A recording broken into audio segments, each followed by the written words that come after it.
Hello students, चलो आज हम लोग बात करेंगे प्रोजेक्टाइल मोशन पे। सबसे पहले प्रोजेक्टाइल मोशन की जब भी बात करते हैं इसका सेंस क्या होता है आप समझिएगा। इसका सेंस ये होता है कि जब भी हम किसी भी ऑब्जेक्ट को प्रोजेक्टाइल मोशन, प्रोजेक्टाइल क्या होता है, जब भी हम किसी भी ऑब्जेक्ट को, जैसे चौक लिए हैं, इस चौक को जब भी हम किसी एंगल पे जैसे यहाँ पे मैंने एंगल ले लिया theta to the horizontal surface, इस सरफेस के अर्थ के, मैं यहाँ पे खड़ा हूँ इस साइड में, कहीं पे भी हम ऐसे थ्रो करते हैं किसी भी ऑब्जेक्ट को तो क्या होता है, एक पैराबोलिक पाथ बनाता है, एक कर्विक पाथ बनाता है, एक कर्व बनाता है, इस तरीके से बनाता है। अब यहाँ से देखना ये है कि वही चीज़ मैं कह रहा हूँ, यहाँ से ध्यान दो, यहाँ से किसी भी स्टोन को, किसी भी पत्थर को जब हम ऊपर की तरफ फेंकते हैं तो घूमते हुए नीचे की तरफ आ जाता है। कभी भी फेंकते हैं कितनी भी क्या कहते हैं स्पीड के साथ, कितनी भी उसकी वेलोसिटी क्यों ना हो, लेकिन फाइनली क्या होता है, उसकी फाइनल वेलोसिटी ज़ीरो हो जाती है और फिर वो अर्थ की तरफ आ जाता है। और आप यूँ बोलते हो कि एक कर्विक पाथ बनाता हुआ, क्यों ऐसा करता है, वो ड्यू टू द ग्रेविटी, वो अर्थ की के अट्रैक्शन फोर्स के कारण करता है, वो ग्रेविटी के कारण करता है। इतना ध्यान देना कि जो भी ऑब्जेक्ट जाता है ऊपर की तरफ क्यों जा रहा है, क्योंकि मैंने एक्सटर्नल फोर्स लगाया है, लेकिन वो ड्यू टू द ग्रेविटी, अर्थ की ग्रेविटी के कारण धीरे धीरे उसका जो यहाँ पे जो अप्लाइड फोर्स है वो धीरे धीरे क्या हो जाता है, ज़ीरो हो जाता है और फिर वो बैक हो जाता है। जैसे यहाँ पे अगर सपोज करते हैं यक्स जो है दिया गया X axis that is parallel to the surface of the earth, ए अर्थ के सरफेस के parallel, and this is perpendicular, Y भी the perpendicular to the surface of the earth, earth के सरफेस के परपेंडिकुलर। मैंने टू डायमेंशनल थिंग पे इसको अभी बात किया और यहाँ पे किसी भी ऑब्जेक्ट को मैंने इनिशियल वेलोसिटी u से थ्रो किया at an angle theta to the, किस पे, थीटा एंगल, किससे, इस अर्थ के सरफेस से। और जब भी किसी एंगल पे हम थ्रो करते हैं तो जिस स्पीड से, तो वो जो कंपोनेंट होता है, जो u होता है, दो कंपोनेंट में डिवाइड हो जाता है, एक तो u cos थीटा और एक u sin थीटा। अब आप क्या होता है यहाँ पे दूसरी चीज़, जब भी ध्यान दो, जब भी किसी ऑब्जेक्ट को किसी एंगल पे थ्रो करेंगे तो एक कर्विक पाथ बनाता है। एक कर्विक पाथ क्यों बनता है, ये सबसे पहले जो कर्व बन रहा है, जो पैराबोलिक पाथ बन रहा है, क्यों बन रहा है, अभी ये भी होगा कि ये जो पाथ है इसको प्रूफ करो कि एक पैराबोलिक पाथ है। क्या है कि एक पैराबोलिक पाथ है, प्रूफ करने के लिए भी आएगा कि ये जो कर्व बन रहा है, ये क्या बन रहा है, एक कर्विक पाथ जो बन रहा है, जो कर्व बन रहा है, ये क्या हो रहा है, एक पैराबोलिक पाथ है, इसको प्रूफ करो। तो सबसे पहली चीज, एक कर्व क्यों बनता है, ये दो तरीके समझिएगा। जब भी इनिशियल वेलोसिटी u किसी एंगल थीटा पे लिया गया तो ये दो कंपोनेंट में डिवाइड हो जाता है, एक u cos थीटा और एक हो गया u sin थीटा। जहाँ पे एंगल थीटा लगा होता है u cos थीटा हो जाता है, अदर u sin थीटा। अब अगर यहाँ से भी देखते हैं तो एक दोनों कंपोनेंट का काम क्या होता है, u cos थीटा इस ऑब्जेक्ट को, जिस पत्थर को मैंने फेंका, इसको क्या करता है, ये किस तरफ लेके जा रहा है, ये एक्स एक्सिस की तरफ लेके भाग रहा है। जैसे मैंने किसी को ऊपर की तरफ फेंका, एक फोर्स लग रहा है इस साइड में और एक फोर्स इस साइड में। ध्यान दीजिएगा, अगर मैंने किसी भी ऑब्जेक्ट को फेंका या कोई भी ऑब्जेक्ट यहाँ पे, इस पे दो फोर्स लग रहे हैं, एक इस साइड में और एक इस साइड में, तो क्या हो जाएगा कि दोनों का रिजल्टेंट, ध्यान दो, अब दोनों का जो रिजल्टेंट होगा ये होगा, ए रिजल्टेंट होगा। क्लियर ना। तो वही चीज़ u cos थीटा इसको x एक्सिस की तरफ लेके जाने की कोशिश कर रहा है, u sin थीटा इस तरफ, तो इन दोनों का रिजल्ट जो आ रहा है वो रिजल्ट इस तरीके से, ठीक ना, ये चीज़ होता है। और यहाँ से इस तरीके से इसका रिजल्ट कैसे रिजल्ट बना, ध्यान से देखिएगा। जैसे x एक्सिस इस साइड में u cos थीटा ले जाने की कोशिश कर रहा है, u sin थीटा इस साइड में ले जाने की कोशिश कर रहा है। अब इसका जो रिजल्ट आएगा वो ये आएगा इस तरीके से। लेकिन अब क्या हो जा रहा है कि इस पे जो फोर्सेस लग रहे हैं, जो अप्लाइड फोर्स मैंने दिया हुआ है, एक टाइम आता है ज़ीरो हो जाता है। क्यों, क्योंकि इस पे हर एक जगह पे ग्रेविटी कार्य कर रही है। देखो इस पे ग्रेविटी लग रही है, ठीक ना। अब इसके थ्रू क्या हो रहा है कि यहाँ पे जैसे जैसे जाएगा, फाइनली इस पॉइंट पे जब देखोगे तो आपको v = 0 मिल जाएगा। मीन्स क्या हो रहा है, आपको यहाँ पे ज़ीरो, और जैसे ज़ीरो होगा इसकी डायरेक्शन फिर से बदलती, और डायरेक्शन यही नहीं यहाँ पे बदल, हर एक जगह पे डायरेक्शन बदल रही है। क्यों, डायरेक्शन और वेलोसिटी इसकी दोनों चेंज होती रहेगी at every point due to the gravity of the earth. Clear ना। अगर यहाँ से हम देखते हैं, इसको देखते हो कि अगर इसको डेफिनेशन के अकॉर्डिंग तो दिया गया when a body is thrown at any angle from vertical, it reaches to the ground following a curved path. In this motion, the magnitude and direction of the velocity changes at every point under the effect of the gravity. मैंने यहाँ पे लिखा हुआ है कि under the effect of the gravity, under the effect of the gravity, एक gravity के कारण चेंज हो रहा है। तो कहने का सेंस जो प्रोजेक्टाइल मोशन होता है, जब भी किसी ऑब्जेक्ट को हम किसी एंगल पे, यहाँ पे जैसे theta with angle from the horizontal surface, इस सरफेस से मैंने किया हुआ है यहाँ से, तो ध्यान देना यहाँ पे, यहाँ से मैंने क्या लिखा, thrown at any angle from the vertical, इसको ध्यान देना। यहाँ पे हॉरिजेंटल जो एंगल लेते हैं, यहाँ पे हॉरिजेंटल से लेते हैं, हॉरिजेंटल, ठीक ना। ए थीटा मैंने फेंका, एक कर्व बनाता हुआ आ रहा है, क्लियर ना। इसी कर्विक पाथ को बोलते हैं पैराबोलिक, इसी पैराबोलिक पाथ भी बोलते हैं, प्रोजेक्टाइल मोशन भी बोलते हैं। अब इसको हमें प्रूफ करना है, क्या प्रूफ करना है कि एक पैराबोलिक पाथ है, ठीक है ना। चलो अब इसके लिए यहाँ से ध्यान दो, अगर हॉरिजेंटल में देखते हैं, हॉरिजेंटल में इनिशियल वेलोसिटी क्या हो जाएगी, u cos थीटा, लेकिन ये क्या पैराबोलिक पाथ बना रहा है, तो एसिलरेशन क्या हो जाएगा, यहाँ पे एसिलरेशन, एसिलरेशन किस लिए, ए कब काम करेगा, जब हम वन डायमेंशनल मोशन की बात करते हैं, स्ट्रेट लाइन मोशन की बात करते हैं, ठीक है ना। तो यहाँ पे स्ट्रेट लाइन मोशन की तो बात हो नहीं रही है, तो यहाँ पे ए विल बी ज़ीरो, यहाँ पे ए क्या हो जा रहा है, ज़ीरो हो जा रहा है। तो यहाँ से हम देखते हैं नंबर एक, सबसे पहले फॉर हॉरिजेंटल, हॉरिजेंटल के टर्म में आप देखते हो तो क्या आपको रिजल्ट मिलता है, फॉर हॉरिजेंटल, थोड़ा सा डेरिवेशन के टर्म में चलते हैं, हॉरिजेंटल वेलोसिटी, यहाँ से u cos theta is equal distance upon time. अब टोटल डिस्टेंस x ले लो, x एक्सिस में है, suppose that t be the time taken, clear. अब इसके आगे हम लिख सकते हैं small t is equal x by you cos theta, you cos theta, एक रिजल्ट मेरा ये आ गया यहाँ से, एक इसके हॉरिजेंटल मोशन के लिए। अब हम वर्टिकल, बेटा फॉर हॉरिजेंटल मोशन हमको ये रिलेशन मिला। अब जब फॉर वर्टिकल मोशन की बात करते हैं तो हमको क्या, यहाँ से h is equal U T minus, अब अपवर्ड डायरेक्शन की बात कर रहे हैं, माइनस ले लेते हैं, हाफ जी टी स्क्वायर। तो यहाँ से h की जगह पे हम क्या लिख देंगे, y लिख देंगे, y u इनिशियली क्या, इनिशियल क्या, u sine theta, u sign theta into T minus half G T square. अब भैया t की वैल्यू, अगर t देख रहे हैं तो t की वैल्यू यहाँ से हमको मिला हुआ है x upon you cos theta, इसको क्या करते हैं u इज इक्वल, यहाँ से u साइन थीटा, और इसकी वैल्यू जब ला के रखते हैं तो x divided by u cos theta minus 1/2 g, फिर u यहाँ से x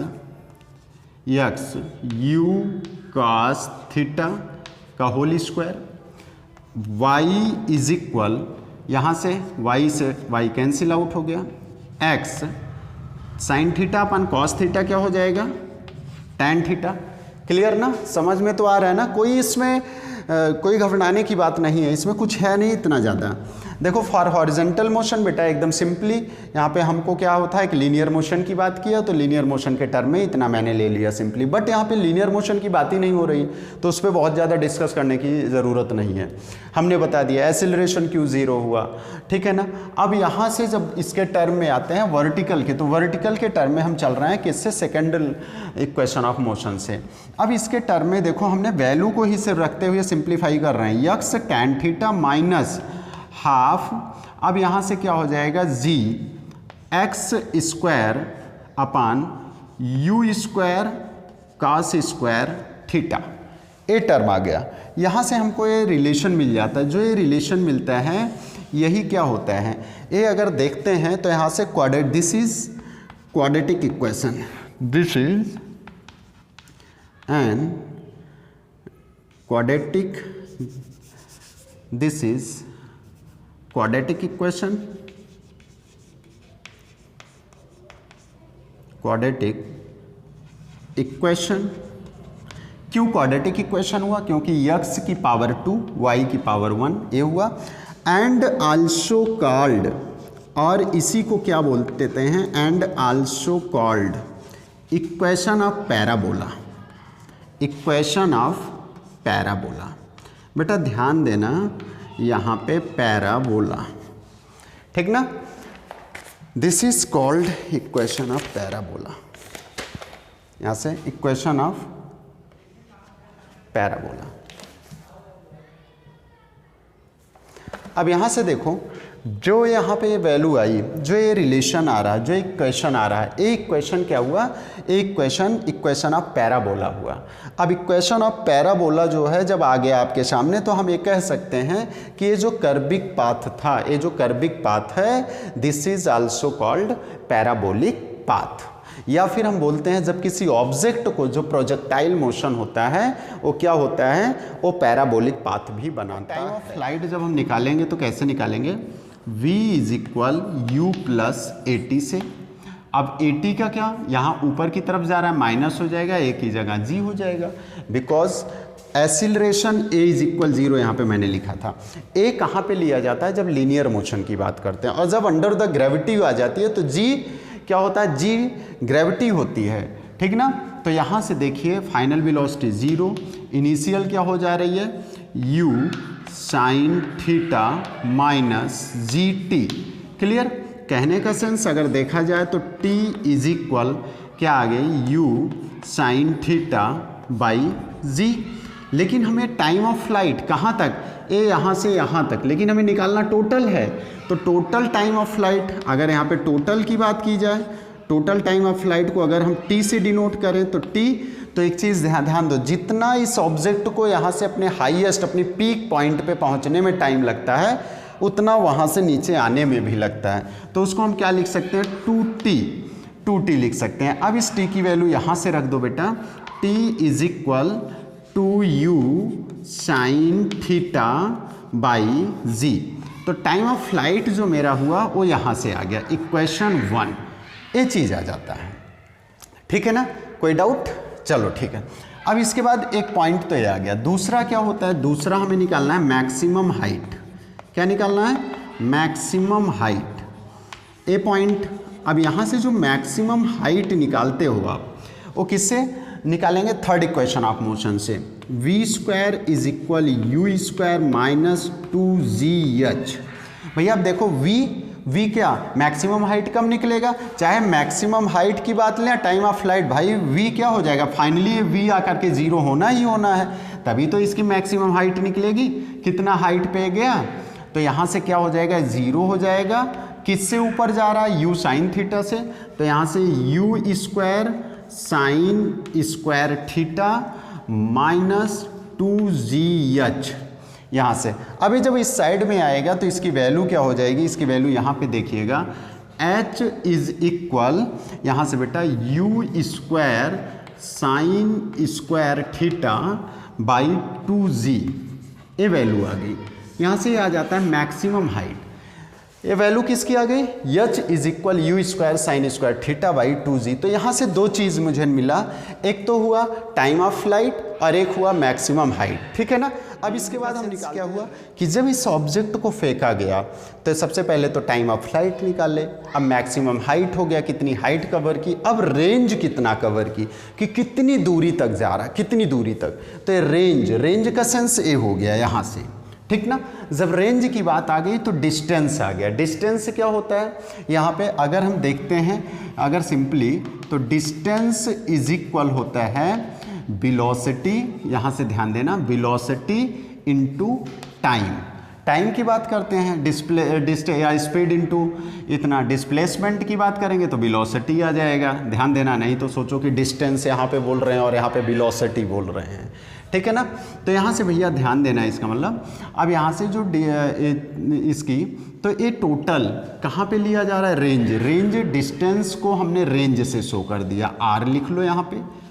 वेलोसिटी यहाँ पे क्या हुआ, u cos थीटा है, u cos theta into time, कितना टाइम लगा यहाँ से यहाँ तक, इसका टाइम का मतलब क्या हुआ, टोटल टाइम ऑफ फ्लाइट, ठीक ना। यहाँ से टाइम ऑफ फ्लाइट निकालना है टोटल हमें, तो यहाँ से देखिए टोटल टाइम क्या निकल जाएगा भैया, R is equal u cos sine theta by g, 2u sine theta by ji.